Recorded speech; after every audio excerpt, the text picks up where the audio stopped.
Uh-huh. It's almost finished. Oh, that's cool. Very It's nice. been set out for like. Well, yeah, for making, right? But that's fun. The only thing I ever crocheted, I made an entire blanket, but it took me like 6 months. And I mean, it was when I was in college, so I have a blanket and I have not. yeah. I made it for my partner. It was like, it's pretty romantic, I think. That's so there. Yeah, we got started.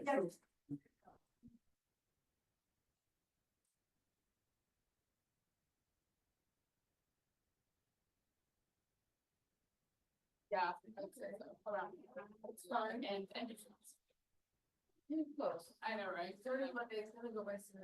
I know, but that's what I'm worried about. I got so much of it. It's almost. You're gonna finish it and then like, oh, it's so strong. I made it sound. Usually I would. No, that's not starting. And we started like yapping. And I'm like, oh, I'll probably take it. Like, I don't know. You know, I really do really get home and it's. Like, yeah, that's true. That's the good thing about like semester. I only do it and then do online. We were probably reading it, right? But like, no. It was further than I think. I don't have any tests. No, I was. Yeah, It's not. I recommend doing that. Your last. He was. Yeah, I do. Yeah. And make it like full. Can you tell what it is? No. Yeah. All right, good morning. Did everyone, yeah, sorry, just a couple, like, just send me maybe like 3 or 4 and then I can Okay, pick okay. one. I'll pick my favorite. All right. Did everyone survive the time change?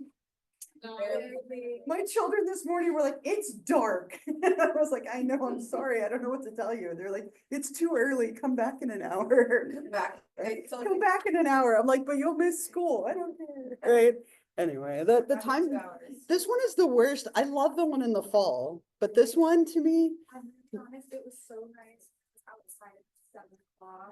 that'll, I love yeah. the day, so we like brought it in, there was like, oh, it's 6, I It's- didn't even know. I know when we like have our practices, sports and stuff, it's nice that it's light out right there. That's the one thing I will agree I with. will be honest, like, I want them to like finally Get rid of pass it. that law where it just stays like this. I know. We voted it out years ago and then we still do it. Yeah, it's not effective until like.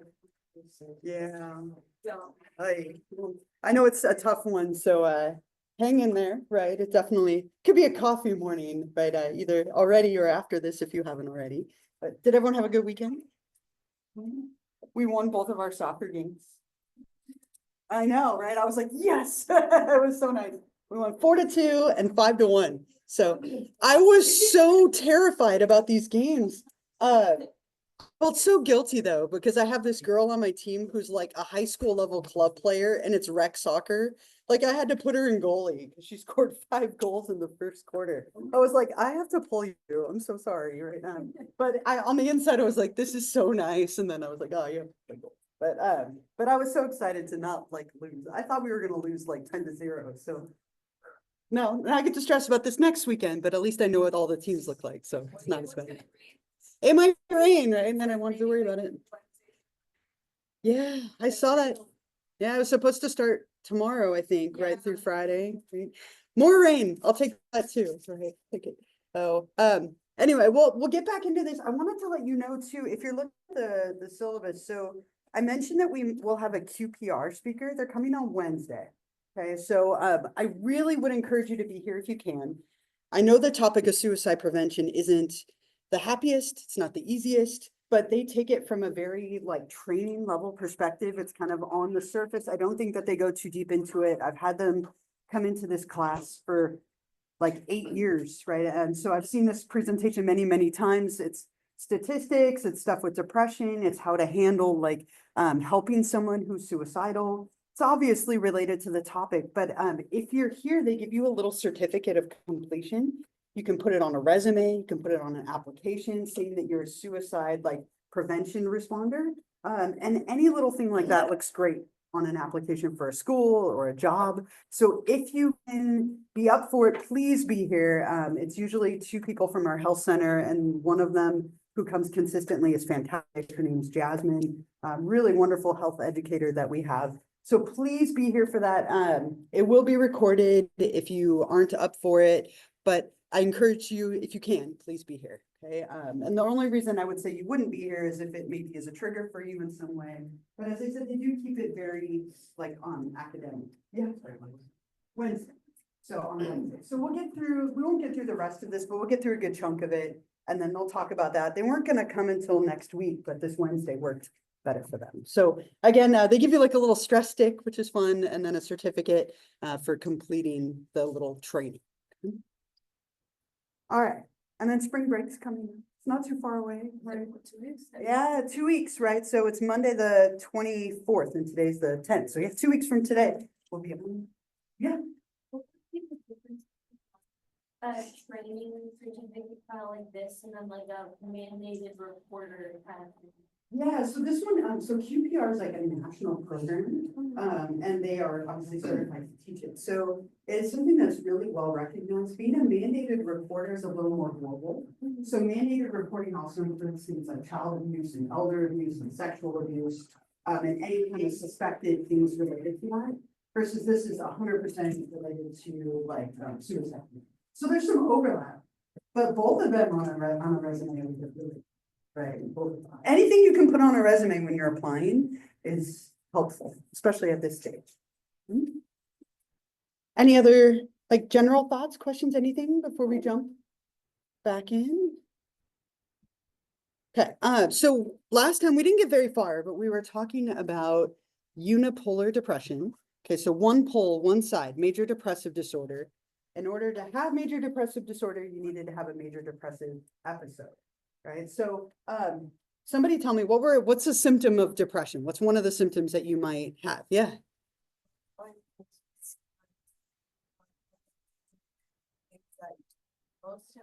Yeah, right? You lose that pleasure in it. Yeah. Perfect. What else? Give me a couple more. Yeah. Yeah, you're tired, you're wiped out all the time. Yeah. Too much or too little sleep. Yeah, definitely. Too much, too little sleep. Anything else? No, those are all like the big ones, right? I have a little clip for you. Yeah, sorry, go ahead. Yeah, brain fog. You can't think clearly, you can't concentrate. That's a big one. And one that really can make it hard to function, especially in things like school. Okay. I have a clip for you. It's notoriously unpopular, but that's okay. I'll play it anyway. If you have a better one, by all means recommend it. But I think it's a good example, even if it is really unpopular. So Bella from New Moon, I'll just put that out there, right? So you can dread it or be excited. Right. I've been booed for this clip. Yeah, right. I've been booed for this, but that's okay. I'm like, we have time to watch it like 19 times. I'm just kidding. Can you imagine? My kids are like, I hate her. She's obnoxious. I think it's hilarious that they don't like her. So I'm going to play this for you. I think it's a really good example of somebody struggling with depression. Now, hers is very circumstantial, but that can happen. So I'll play this depression. What are some of the things that you see in her that would indicate she's depressed, other than we could say the whole thing, right? But like, what are some of the things that might be kind of a sign that she's struggling with depression? Yeah, is that a hint? T. Okay. Yeah, she's not doing a lot, right? She's laying around. You could say she's not doing the things she enjoys, or she's sleeping a lot, right? Yeah. Yeah. Yeah, they definitely give us that 2 weeks plus there, right? We get months of her just sitting there doing nothing. What else? Anything else that you see? There's a few other things in that clip that would indicate like depression diagnostically. Yeah, she's not hanging out with her friends at all anymore. You see her not eating, right? Like she's sitting there not eating at lunch. There's an interesting one. I had a student a couple of years ago say this, and like I hadn't noticed it or thought of it. She sends these mindless emails to Alice and they get like rejected every single time. You could see it at the end, it was like undelivered. You could almost think of that as like a psychomotor agitation. It's not like a perfect fit, but she writes these emails like absentmindedly, and then they're not even going anywhere, right? That's just like this repetitive thing that she's doing. But you see a lot of these symptoms in her. She also shows a lot of like suicidality and self-harming kind of behaviors in that movie. And so I think a great example, right? Even if it's not the most popular, I still think it's a really good example. So major depressive disorder, or again, a longer lasting, lower grade 1 persistent depressive disorder, sometimes called dysthymia. Any other like thoughts or comments, stories, questions, anything else here? Yeah.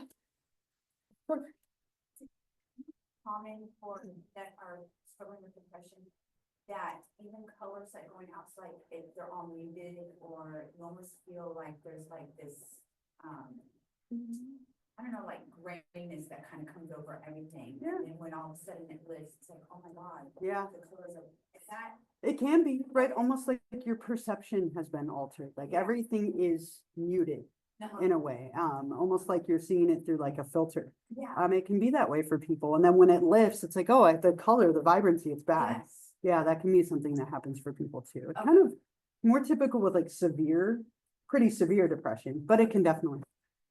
Yeah. Like, TMS. Mhm. And that's it's totally related. Yeah. We'll go outside and be like, whoa. Yeah, and we'll talk about both of those, right? Those are both really like kind of newer treatments for depression, and they can completely alter your perception a little bit. Well, especially the ketamine.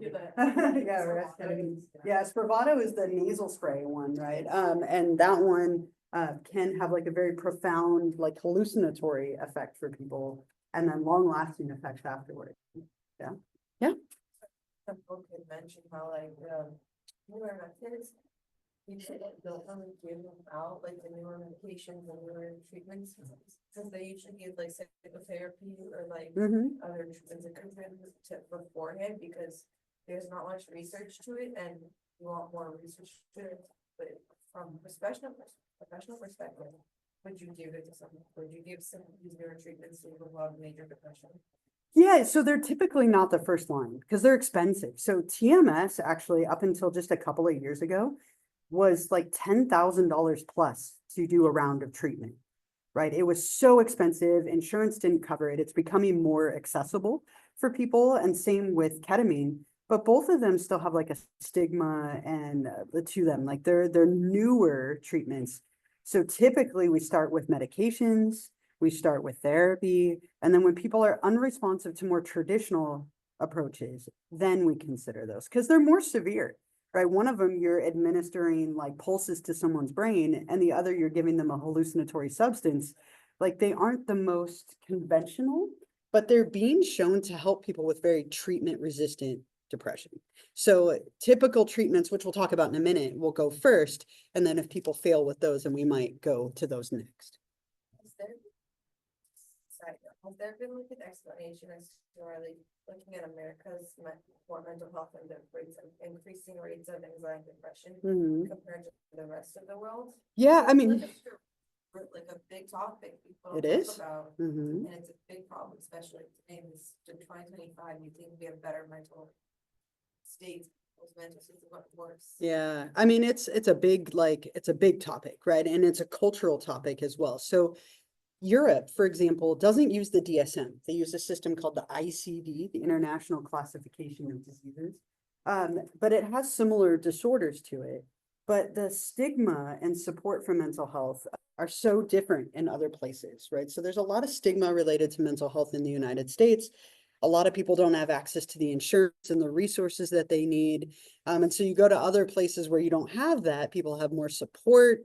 There's more of like a community treatment, like Ireland, for example. Schizophrenia rates are really, really high in Ireland, interestingly, right? But they have a very big like community treatment approach, right? Like almost like everybody pitches in and helps, and it's not stigmatized, despite being one of the more profound disorders that you can have. So just everywhere is different in their mentality, and we have a lot of stigma in the United States, right? And I don't think that helps anything. So you're saying like when there's stigma, people feel very isolated, they Yeah. feel like they're abnormal, but they're like, they don't even want to get treatment because they Right. feel shut from society. Or they don't have access to the treatment that they need, which only makes you feel more isolated, and it only leads to more problems. So let's look at some causes and treatments for depression. And a lot of these will come back when we come to bipolar disorder, but genetics, and I think I mentioned this last time, there's a 27% chance. If you have a biological parent that has depression, you're 27% more likely to get it than the average person. So there is a genetic component to this. It's thought that there might be some kind of gene related to the transportation of serotonin. Serotonin is a really big culprit with depression.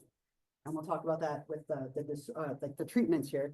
But it's thought that there's some kind of genetic element to it. Now, it's only one little piece of the puzzle. So if you have a parent with depression, it doesn't mean you're doomed to get it, but you might be more vulnerable than the average person, is the idea.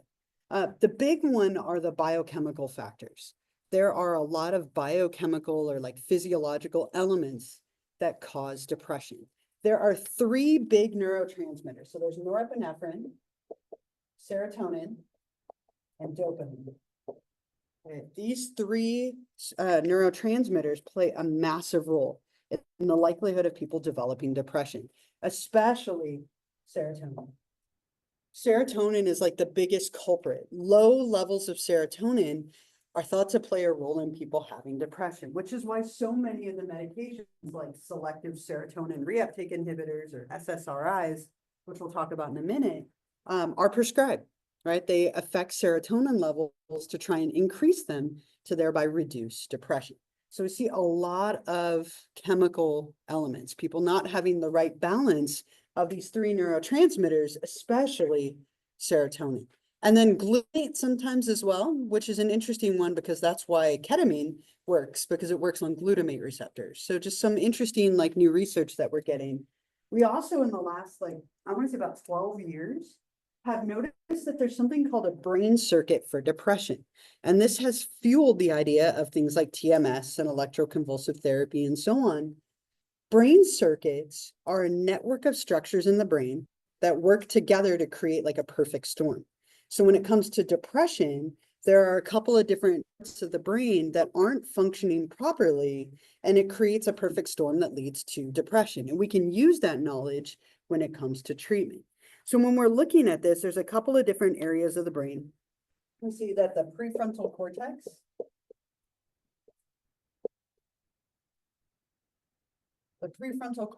has really low levels of activity.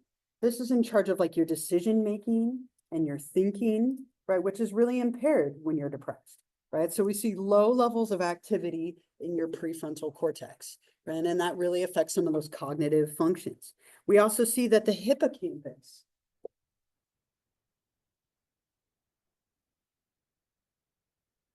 is really not functioning properly. The hippocampus is in charge of memory.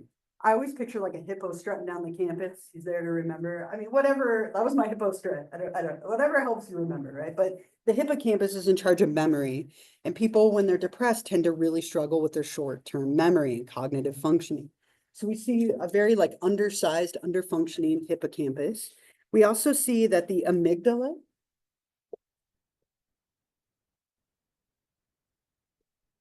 is over-functioning. The amygdala is in charge of emotional reactions to things. It's very, very highly like reactive, which makes people more emotional. And finally, Brodmann area 25.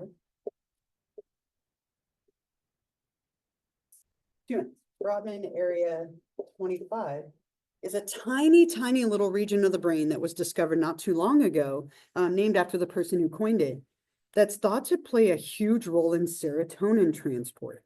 And this tiny little area of the brain is thought to be an area that we can stimulate through things like electromagnetic like pulses, right? That will then cause this to be more active and it will alleviate depression.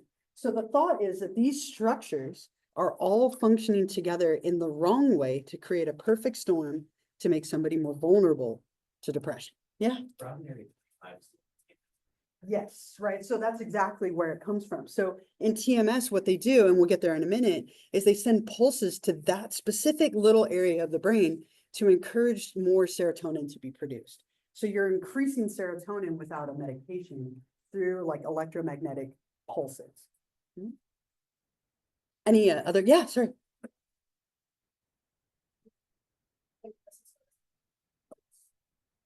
Yeah.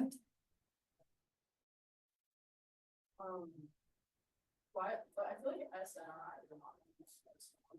They have more side effects. Okay, so, and we'll talk about them in a minute, right? We'll get there in just a second. Because they affect serotonin and norepinephrine, they have a few more side effects. They're used more for like almost like psychotic stuff, like Abilify. There sometimes are antipsychotic medications as well.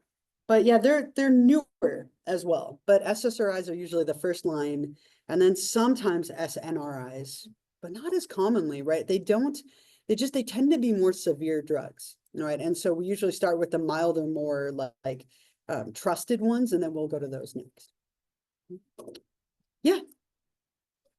Case when someone has very bad depression, but the medications that they're given are actually somehow doing worse, because I know Yeah. everyone's body is different, like some will really respond to medication, even if the point of SSRI is, prevent the reuptake of serotonin. Mm-hmm. But even if it's doing its job, the person is getting worse, what do you do in that case if Yeah. medications don't work? Yeah, then you consider the other stuff like TMS and ketamine and things along those lines. So unfortunately, there are a lot of people who cannot tolerate these medications, right? And that's a sad reality, right? That there are a lot of people who are depressed, but these medications don't go over well. Now, like I'll be really open and honest with you. I've tried several SSRIs for depression over the course of my life. I can't tolerate them.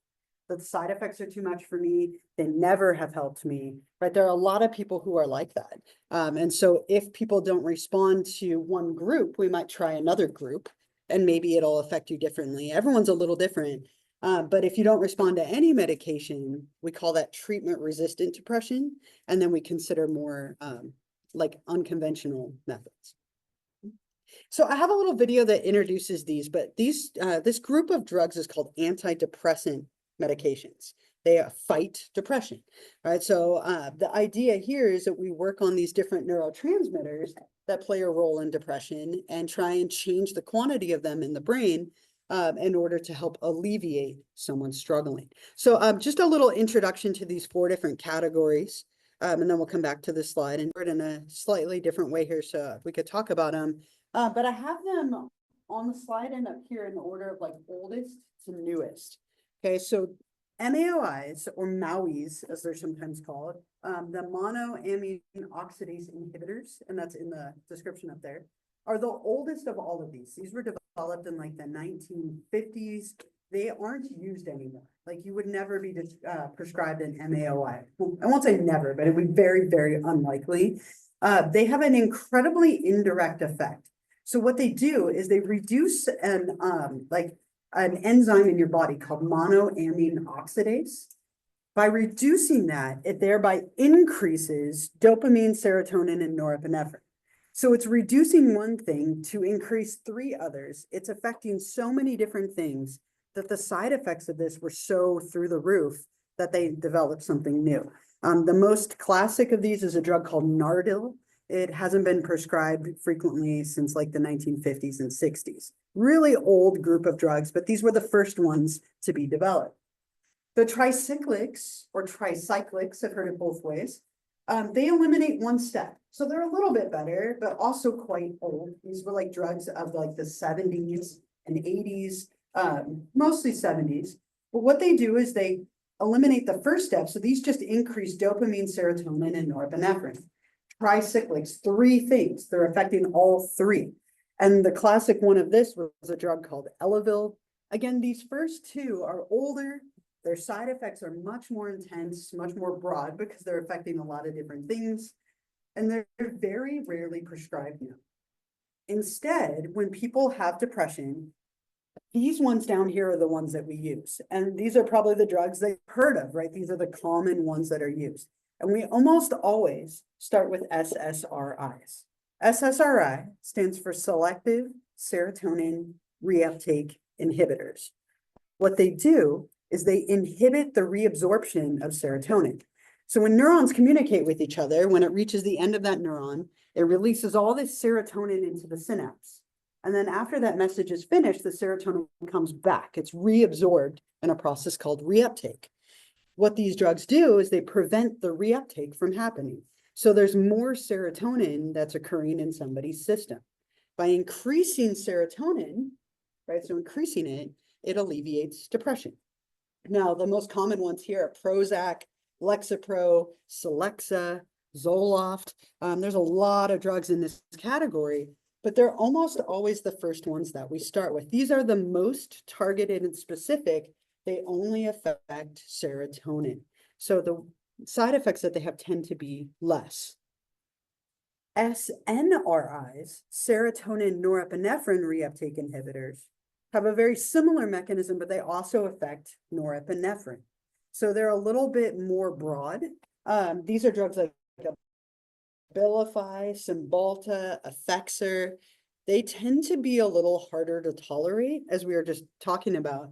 And so what happens is we typically start with the SSRIs. Now, all of these drugs, even the newer ones, have side effects.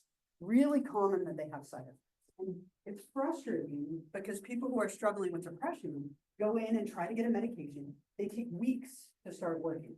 Okay, it's not like you take one and it helps, like some other drugs, like anti-anxiety things, like oh my gosh, I'm just blanking on the name. It's the one that people always take for anxiety. Xanax, thank you, Xanax or Valium, either one. So like those take effect in like 20 minutes. They have a very quick sedative effect. These take weeks, sometimes months. You start at a low dose, and you slowly build up and build up and build up. And in that time, they start to help with depression ideally, but people also develop side effects, and sometimes they can't tolerate them and have to go off of them and start a new one. It can be a very challenging process to find the right medication to help you. But when people find the right one, it can be so helpful and rewarding. Yeah. So for SNRIs, prescribed before. Yeah. Because norepinephrine plays more of a role in manic episodes, right? Then we see, so serotonin is the biggest culprit here, but they tend to have a little bit more of like a mood stabilizing effect to them. They can bring the manic episodes down a little bit, but you don't tend to see in just the SSRIs. So why would reuptake?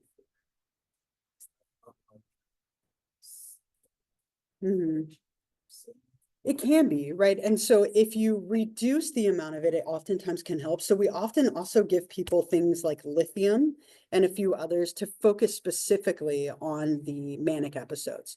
It just, people who have bipolar disorder, the chemistry tends to be a little bit different than just straight up like depression. And so sometimes these, because they work on both, can have more of an effect. It also could be that somebody takes an antidepressant, like an SRI, and then also a mood stabilizer like Boost Bar or lithium, and that can be successful too. It's a lot of trial and error, sadly. Like I wish there was a better way, but there isn't. You can't test for the amount of a neurotransmitter in your system. It's a lot of just like, okay, let's see what this does, and then what this does, and then, hopefully settle somewhere in the middle. Yeah. And like, I tried like 3 different SSRIs and I Sure. still noticed I couldn't go out in the sun.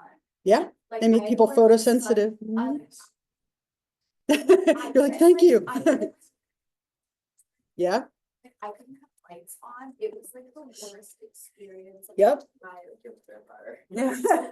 Did you sparkle in the sun too? No, No, like honestly, no, like it was like kind of the worst thing Yeah. ever. And it's like I've never had a migraine before Yeah. taking an SSRI, and it was just so light induced. Like I wouldn't be able to be in this room, like it would give me a headache. Yeah, they make people was- really And I photosensitive. felt it like within the first 2 weeks, I noticed like photosensitivity, and I'm Yeah. like, Some antibiotics are that way too. Like there are some antibiotics, the second you take them, you'll sunburn, like in a second, right? Yeah. Just some medications make you much more sensitive to the sun and to light. And sometimes these can do that to you as well. It's one of just so many. The side effect list of these it's wild. It's wild. Yeah, we'll go back there and then up to here.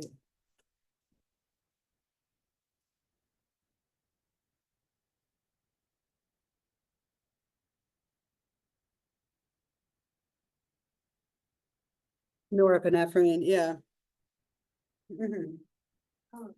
is that not in the same category? I mean, it is, so they generally there are so many atypical antidepressants, right? These are the 4 major groups, but sometimes we use antipsychotic medications to help people with depression. SSRIs are often used for anxiety as well.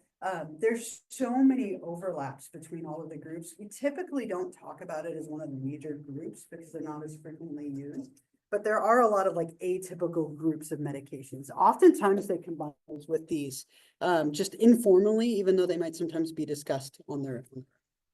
Yeah. Max medications, like they have high blood pressure, but they're also have anxiety, but they're also depression. Like if someone has like really all of this, Yeah. would too many medications also be a very big risk? The hard part about taking too many medications is you start to lose like ability to know what's doing what. Yeah. Right, and so oftentimes when people are on a lot of medication, they might take them off of some of them just to see what's doing what to their system. Right, so if you're taking one for this and one for that and one for this and one for that, sometimes what'll happen is you're taking an antidepressant and then it all of a sudden increases your blood pressure. So now you're on a blood pressure medication to lower your blood pressure, but that causes anxiety. And so now you're on an anxiety medication and it all just kind of compounds. So I won't say there's a limit, but it does start to get complicated. It's hard to tell what's doing what the more medications you have. But there are plenty of people who take a ton of different medications and it's managed. You just have to find that right balance. Trying to figure out A lot of that. trial and error. Mhm. And for these types of major groups, what is the study showing about their effects on the immune system? Like, of course, it's affecting neurotransmitters and like moods, but what about the rest of the body? It's hard to know, right? Because the immune system is something that can be compromised by stress. It can be compromised by, like obviously pre-existing medical conditions. So, I mean, I think that's one that's really unknown, right? Oftentimes when people are depressed, it affects their immune system in a negative way.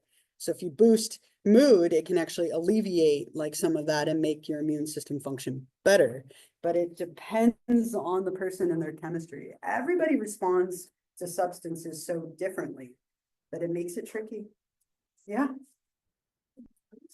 But I know that, Ramona and Austin's, those, basically block on right? And that's what makes it open. It's not what people understand.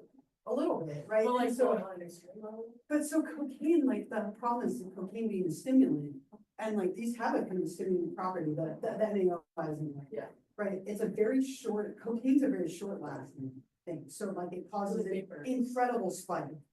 And then an incredible crash, right? Stimulants tend to have that effect where people are way up and then they go to the floor. So by taking a lower dosage of that, a much, much lower controlled dosage of that, you get a longer lasting, slower effect. I mean, and I think that was some of the idea behind it, but then they ran into a lot of issues that obviously doesn't work, as well as some. Cause I know that's what, blocks the. Yeah, and then it can, part of it, right? And then it causes you to have this incredibly agitated response, being really overstimulated. And then, like I said, people bottom out of it, and that's where it can get really addictive. Yeah. So I've heard of cases where people are getting depression. Sure. Is that so common? Not super common because it doesn't tend to be sustainable. Stimulants are something that like become highly addictive. Your body develops a tolerance to them very quickly. Think about something as simple as coffee, right? Like if you drink a cup of coffee every single day, it stops working. You have to drink bigger coffee. 2 cups. And so stimulants don't tend to have a long-term efficacy the way that these do. And so it might help in the short term. Like sometimes people will drink a cup of coffee or down an energy drink to boost their mood. But then again, the crash comes out, right? So it's not as sustainable. Yeah. From my understanding, so like, the SSRIs versus, NVRI, is that it's just the neurotransmitters that it targets, right? Yeah, right. One's targeting specifically like norepinephrine and dopamine, not worrying as much about serotonin. And so they typically classify them by what they do, the mechanism of their action. So that would be one way of. Okay. Yeah. I'm seeing this like the one ad for like the add-on to your antidepressant. What like category would that be in? And like why would you? What do you mean, like add this to your antidepressant routine, right? There's a commercial that had it in it right now. Yeah, Uh, I forget what it is. Me but, too. Like, why would you add that to your Yeah. antidepressant? What would that be for? Like, what Yeah. category would that come in? So it could be anything, right? So oftentimes somebody will take a primary medication and then they'll take something to kind of augment or boost it. So it could be that you're taking two different antidepressants, or you're taking an antidepressant and a mood stabilizer, or an antidepressant and then you have something to help you sleep, right? So any kind of add-on would just be like something that's going to address an area that's being missed by the primary med. So it might be like, oh, let's strengthen your antidepressants by adding on another component that will also target something that we're missing with the primary. That's the idea behind it. Yeah. To go along with that, when my parent was a nurse in high school after I went to tech, I was taking Lexapro during the day for my Yeah. overall anxiety, and then I took Seroquel at night Yeah, to help me sleep. to help you and sleep. Insomnia. Yeah. But- Be like life changing for people when you find the right one. But just listening to that, next time you hear one of these drugs on TV, like pause and listen to it. The side effect profiles are intense. And they're legally required to give you like a list of everything that's common, even the stuff that's rare. And those are some really common ones that people experience, right? And so what happens again is you go on one of these, we see how you react, then we slowly increase the dosage and see if it starts to help you. And so if people can tolerate it, these can be game changers, right? They can really alleviate depression for some, but the side effects can oftentimes get in the way. Was that a? My boyfriend and I, 'cause he just started a new medication, and it's like, oh, this very rare and incurable, brain cancer is extremely Right. common, and then we looked, and it's like, there's been like 130, like, known cases of this Yeah. cancer ever in the world, and it's like, that is such an awful thing, like, Right. they have, because you legally have to put, like, in all trials, anything anyone got, even Right. if there's no causation or correlation, Yeah, they have to put it in, and it's like the worst, most stress-inducing thing. I It's like- know. It's like, oh, you have to take this, or like, you have a really bad side effect because you have a disease or something. It's like crazy. I hate, like, Yeah. they should, like, if it's like less than 1%, like I. Leave feel it like out, right? it's like- Yeah, but they do, they have to include it, like even if it wasn't 100% positive that it was, you know, exclusively related to the drug, you still have to put it out there so people know, they can be informed. But sometimes that information is scary and it keeps people from wanting to try these because they're, you know, there are side effects, there are risks. But there are risks to being depressed too, right? Yeah.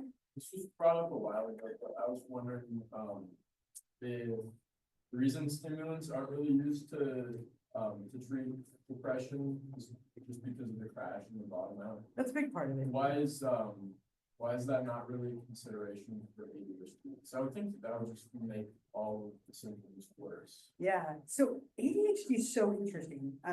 We tend to think, okay, somebody who has ADHD is like overstimulated, right? But they're actually understimulated. So the thought is you give them a stimulant to boost their stimulation, which helps them focus. So Ritalin and like some of the other things like Adderall and all those are stimulants, right? And so you give somebody a stimulant for ADHD, it actually calms their brain down. And sometimes people who have ADHD will kind of self-medicate with caffeine as a way of calming themselves down. It's a really interesting, like kind of opposite reaction to what you would think. And so the way that those medications are set up, they're a stimulant, but they have a longer lasting quality on a lower level. So rather than like obviously something like cocaine, which is going to cause a massive spike, they cause these very low, like titrated, like reactions, which cause you to have a longer lasting element. But sometimes it makes it where people can't sleep or they're very sleepy. It can kind of go either way. But it's the opposite of what you would think. It's kind of counterintuitive. Yeah. But because it's at a lower grade, it tends to be more effective. So, do you think that people with ADHD generally just don't experience as much of a crash as people with depression would? I mean, it's just the way that those medications work. They avoid as much of a crash, but even those, you see the crash that comes with it, right? If any of you have known someone who's taken one of those medications, right, there's oftentimes a dip that happens, which is why you space them out in a certain amount of timing to avoid it. So oftentimes they encourage you to take them at certain parts of the day, or maybe you take one 12 hours apart to keep the level steady so you don't have that dip as pronounced. Yeah. Why might, like, somebody with ADHD, why might caffeine not do that? Yeah, it's so tricky, right? Again, everybody reacts so different, even to something as benign as caffeine. And I think I shared this, like, I can't drink coffee after 2 in the afternoon or I won't sleep. Yeah, and my partner can do the same, right? Like, it drives me nuts. She'll drink coffee in bed and go to sleep. And I'm like, I would be up till 4 in the morning, just staring at the wall, right? But everybody just reacts so differently to substances. And it's oftentimes the case that people with ADHD can take medications like caffeine or substances like caffeine, and it makes them tired because it has a calming sedative effect, which sometimes is almost like an informal indicator of the disorder. Informal. Yeah. So my question is, people say like, oh, when they're on medication for ADHD, they don't want to take it because they feel very muted. Yeah. Like depressed. Right. They feel like they're very like Mhm. not there because Yeah. they don't feel any. So that because they spaced out the medication or because it's a very strong or small dose? There's strong medications, but they have a muting effect, right? So somebody who has ADHD is go, go, go, go, go, up, up, up, up, up, right? And then you take this medication and it really takes you down, right? And sometimes that feeling of being muted like that, it could be that it's the wrong medication, but it also could be like, I mean, people don't always love the way that they react to medications. It becomes your personality at some point, right? This is who I am. This is how I react to the world. I take this drug and now I'm someone different. And that can be difficult to tolerate with any medication. Yeah.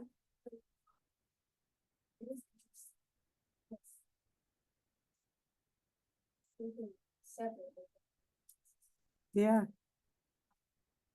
Always says, like, I don't feel like myself. Right.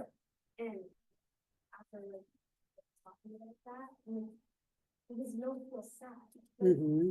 you're really deep chronic sadness that you experience all the time. Yeah. Makes everything very like dreary basically Yeah. is gone, but you associate that with yourself. Right. Yeah. Right. That you could miss that sadness because that's what's familiar to you. And that almost becomes your way of interacting with the world. You remove that. And now people are, I don't know who I am. It can have a very like, and that's why therapy can be helpful for kind of navigating that because it can be a big change for people if it works. Sometimes there's a loss with that. And you would be like, oh, why would you be sad to lose your depression? But your depression could be kind of a big part of your identity if you've had it long enough. Any disorder could be. Yeah. It's kind of exciting. You mentioned. It can be, yeah. But I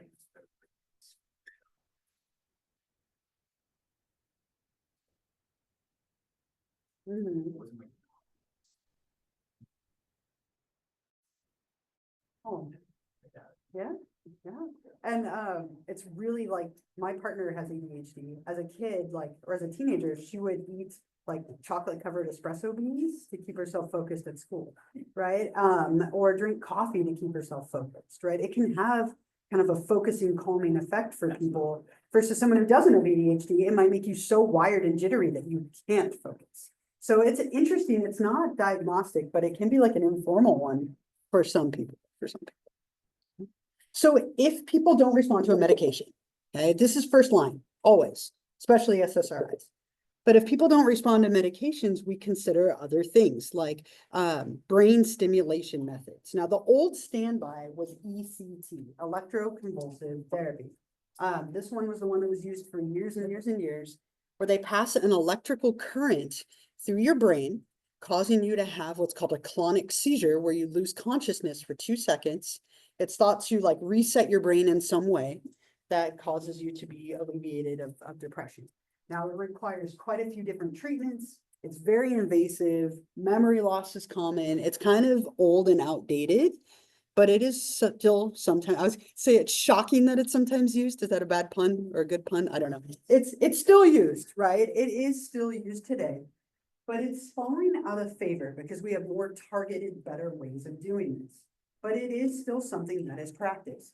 It's very invasive. People you have to be driven there, driven home. It's an outpatient procedure you have over like 6 to 12 weeks, right? It's not one time, it's multiple times. And it's thought to like reset the brain in some way. Now, what has replaced it, and we've been talking about this a little bit, is TMS. TMS or transcranial magnetic stimulation is the new way of doing this. And it's starting to become more and more available, more and more popular. We have quite a few different locations around us that provide it. But TMS, what you do is you sit in a chair and they put this little instrument over your head and it sends targeted pulses to Brodmann area 25, that part of your brain that's in charge of serotonin. Now, again, just like ECT, this is not a one-time thing.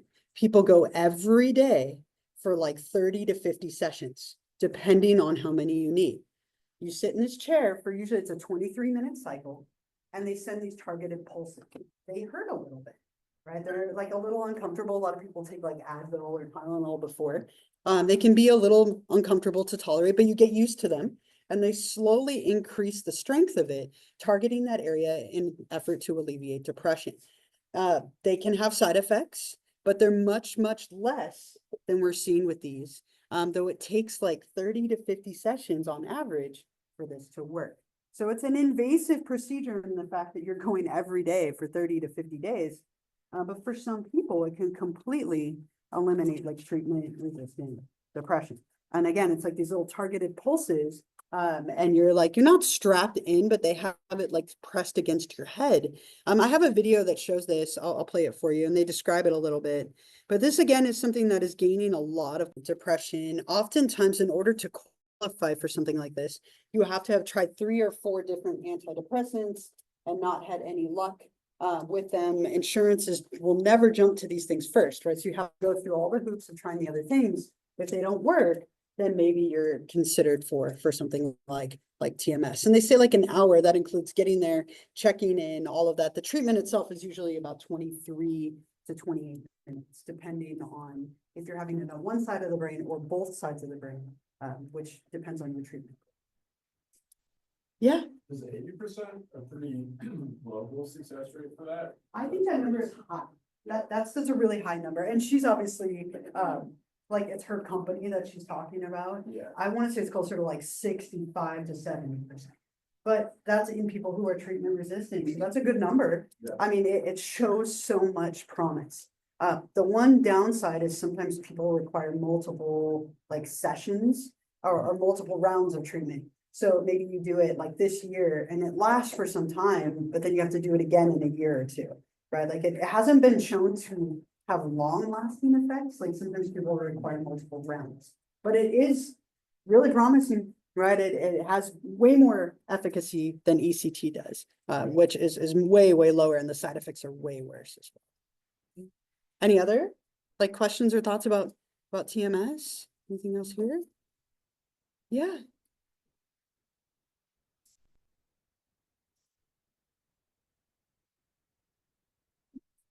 Yeah, and often if it's doing that, it's not in the right spot. So what They'll have to adjust it. they'll have to adjust it, yeah. So if they are sending the targeted pulses, sometimes what you'll see is people's hands will flutter, Yeah, right? absolutely. Or your toes or something. And so typically they'll have to pause and move it just, I mean, millimeter, right? Like, because they're actually accidentally activating the wrong part of the brain. It can be like, oftentimes it causes people's faces to twitch or their eye to twitch on the side that you're getting it from, or your eyes can water, and you'll kind of tear up unintentionally. But yeah, if it's a little off, your arm will like, you're like, no. They would put it or those like it's impressive, like do something wrong. One of my eyes like Yeah, right. one of my eyes is like glitching while the other one, like I'm trying to walk in, I'm trying to walk a little walking. What's that show about Matt? Breaking Bad. Yeah, I was watching Breaking Bad, Right. my brain tickles, and I'm just like my eyes. Yeah, yeah. It can be hard to focus, right? When you have that going on. And, I mean, did you find it to be painful at all? No, and a lot of people don't, like, they say uncomfortable. But, or my daughter would say uncomfortable, like, she would say, yeah. But like, that it's just not a pleasant feeling. But for some, it depends on your viewpoint, obviously, yeah. I guess I just have a quick question. I did like this was English. I kind of studied several research people last semester on bipolar disorder. which again, is, I know there's multiple types, but in general, ECT was referenced quite a few times, it's like the last resort type of thing. But obviously, as you mentioned, like it's kind of going like out of style in a way. I'm wondering, are any of the other three now more commonly used? Do you know that? Of the other ones up here. Yeah, So these are like, so deep brain stimulation has consistently struggled to pass human trials. Like, I won't say it's never used, but the side effects and invasiveness of this, they literally put little like stimulators in your brain, and then a pacemaker in your chest. And it's sending these like, messages up to your brain. It's really invasive. It hasn't been super successful. So this one's almost never used, right? But it is something that's out there. Vagus nerve stimulation, they put a little like receptor here and then in your vagus nerve along your neck. That's also incredibly invasive. So of these four, TMS is by far the most successful. ECT is still used, but its effects are so non-targeted that the side effects are just brutal, right? Which is why TMS is kind of taking over, right? Again, it's still used, but it's like very broad versus very specific and targeted. Bring up House again, but there was an episode of House where electroconvulsive therapy Sure. was used, but they were like trying to diagnose like a brain, like there was an issue with his brain. There was like, he was having like seizures and stuff.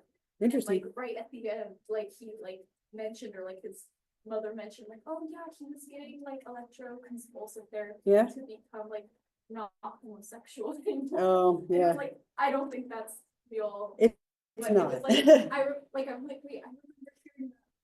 Yeah, and they used to do a lot of like conversion therapies and things Yeah. like that. Well, obviously very different than that, but yeah, I love House. It was a great show.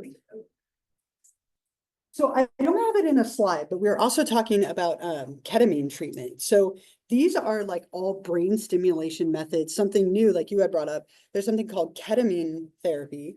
And this one is also starting to show a lot of promise. Now it's so controversial because you're giving somebody basically like a hallucinogenic substance. So what happens with ketamine therapy is you go into a clinic. Now you have to have somebody drive you there and you have to have somebody drive you home.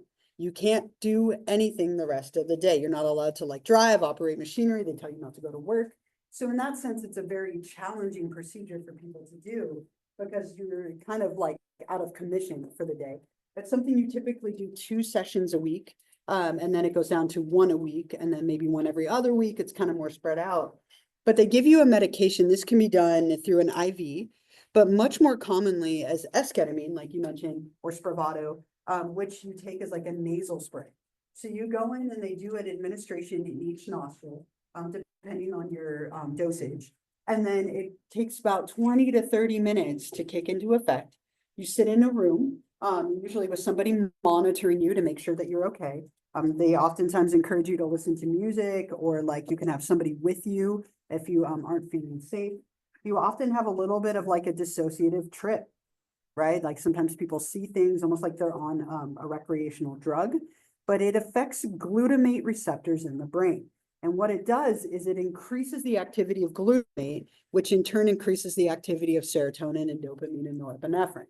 And so it's another way that we're starting to treat treatment-resistant depression, but it's very stigmatized because it's a substance that you're giving somebody.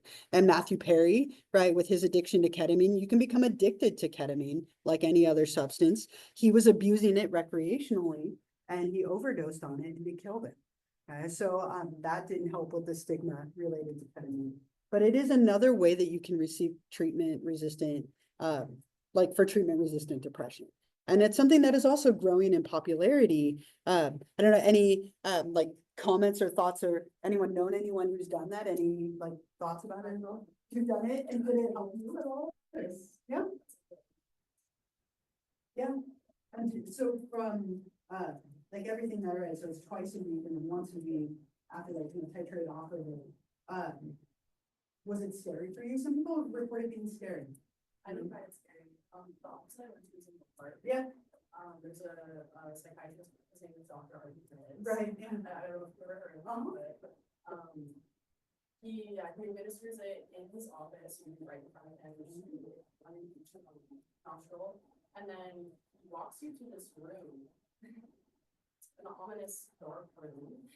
It has, Aurora Borealis, like fake lights, like projections. Okay. And there's like. Just to increase the Yeah, reaction. no, there's actually, they actually create an entire like ambiance of like meditation and meditation music, therapy. It's like a dark room. It's meant to be a very calm. Yeah, you just stay there. Mhm. And, it also tastes very bad, it tastes like battery acid, but I know what that tastes like. Yeah. Kind of give an idea of what it tastes like here, it's like, you like done or like.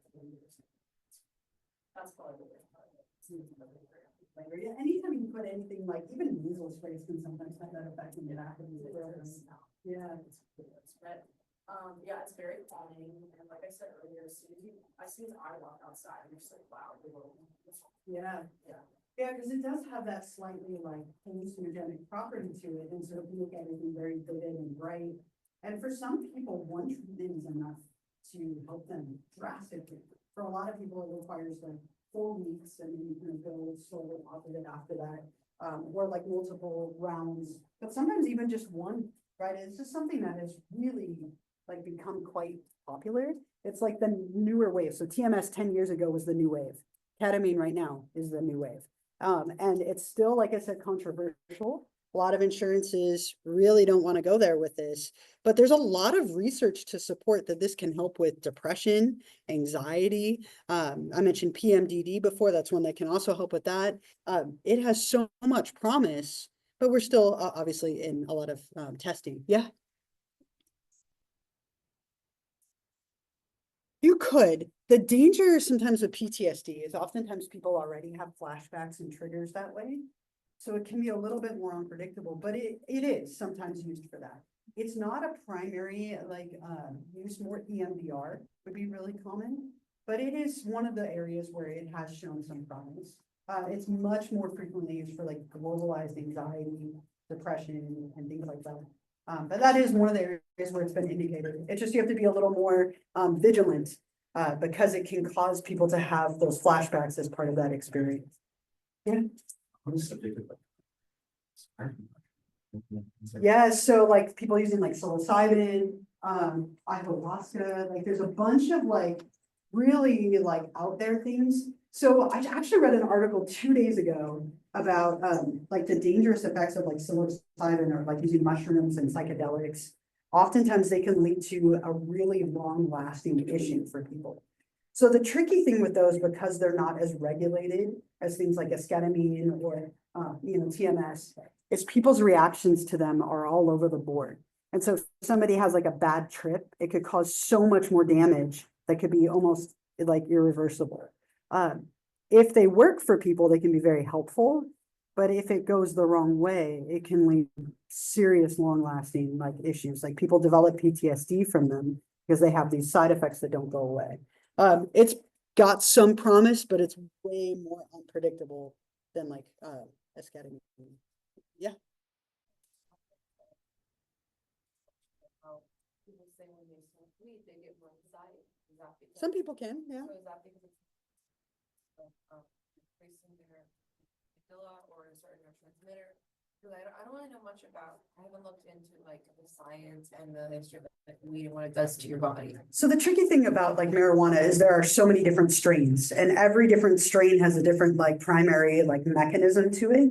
So there are some strains that cause you to be sleepy or relaxed or euphoric or up and agitated. And so depending on which strain you use of it, and it activates those like delta 9 receptors in your brain on those THC receptors that we have, it can cause people to be all over the board, right? It can cause paranoia and agitation and being really up, or it can cause euphoria and relaxation and being really mellow. Hallucinations. It's all over the place. There's like CBD, CBN, like THC, there's all these different elements and strains to it. And again, it's a little bit harder to regulate, which is why it's so controversial, because there's so many different strains of it and people react differently to each one of them. So like someone takes CBD for like pain, like if you injure Yeah. yourself, it's very common, you get CBD cream or something like that. Yeah, so that's How does topical. that work? Yeah, so it seeps into your muscles and it relaxes your muscles. It has like a relaxing property to it. It's not ingested. Right. And CBN is something that people use to help them sleep. So many different versions of it, which is what makes it complicated. So we'll stop there, obviously, we're out of time. We have a couple more slides here, but Wednesday, again, we'll have the QPR presentation. I hope that you're here. I think it'll be really helpful. Have a wonderful rest of the day, and I'll see you on Wednesday. Yeah, just briefly, it's not really commonly used.